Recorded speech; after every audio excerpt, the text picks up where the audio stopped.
Welcome friends to a Star Wars lore video. We're going to draw again on Jedi vs Sith, the essential guide to the Force.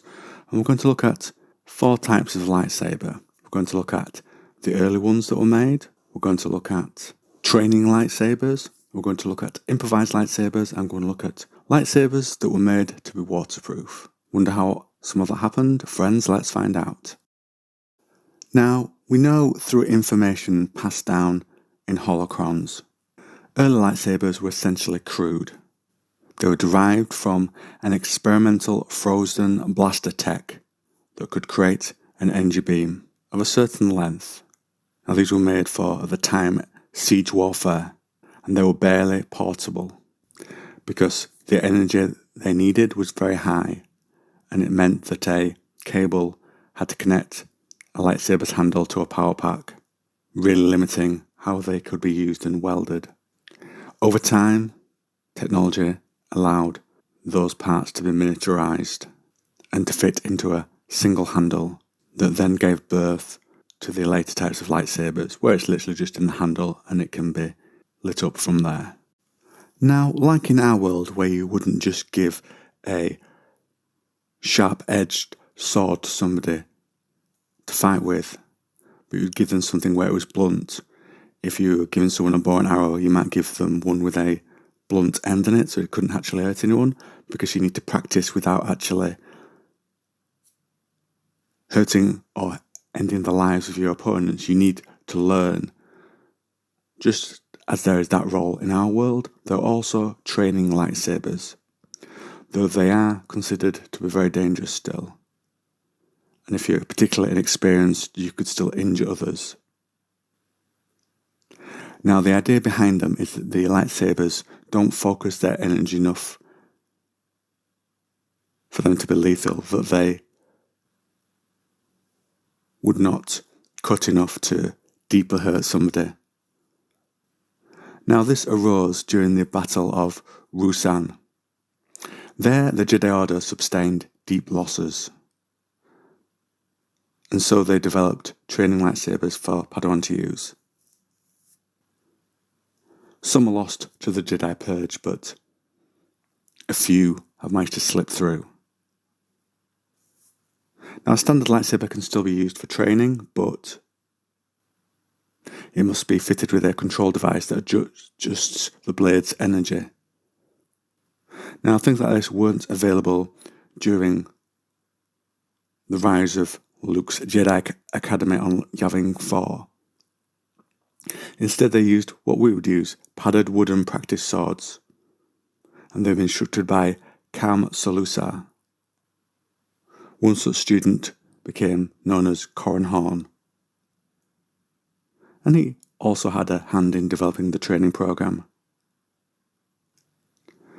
Now, perhaps you always wondered, can the Jedi fight underwater? In some circumstances, yes they can. Now, this is a short section, so I think I'm going to draw directly from Jedi vs Sith. Waterproof lightsabers. After the Battle of Yavin, during a mission in the Kikarpus system, Luke Skywalker learned that his lightsaber, the one that had previously belonged to his father, was capable of functioning underwater. It was subsequently discovered that not all lightsabers were waterproof, as some were noted to short out if not properly insulated.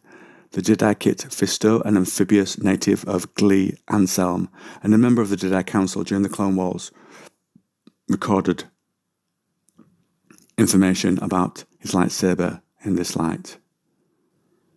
And his lightsaber had 2 crystals that work on a bifurcating cyclical ignition pulse, which allows for continuous operation in rainfall as well as underwater.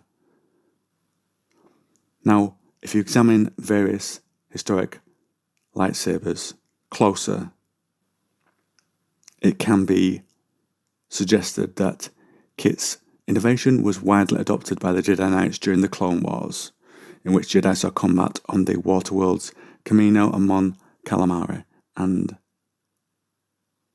the rain-drenched planet Jabim.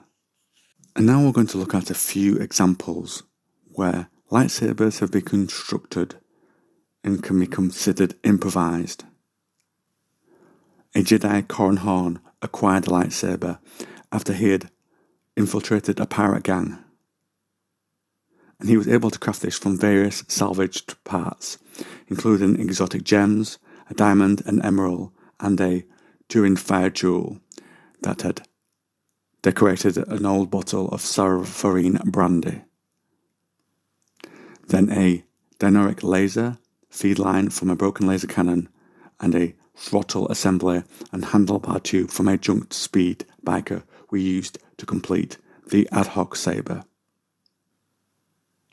Now we're told that the most difficult part of creating a lightsaber was producing a power cell that stored and discharged the amount of energy necessary to energize a saber. That said, the parts listed call for a pretty basic power cell. In fact, because of the age of the instructions, I had a hard time locating one that was that ancient.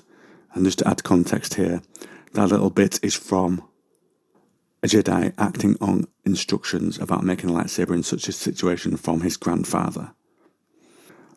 Another example is during the war with the Yuuzhan Vong, Anakin Solo, who was searching for his friend Tahiri, and the focusing crystal within his saber was damaged. So Anakin, ever resourceful, he was able to disguise himself as a slave, infiltrate a Vong compound, and was assigned to harvest Vong Lambert crystals. Now these are living crystals that provide illumination when stimulated by something similar to telepathic energy, and he was able to attune himself to one of them, and he was able to use that to repair his lightsaber. This also had the benefit of allowing him to tune in to nearby Vong using the lightsaber in a hazy, rough way, whereas before the Vong were undetectable by the Jedi's powers. And that, friends, is where I end today's video, looking at these early types and unusual examples of lightsaber construction.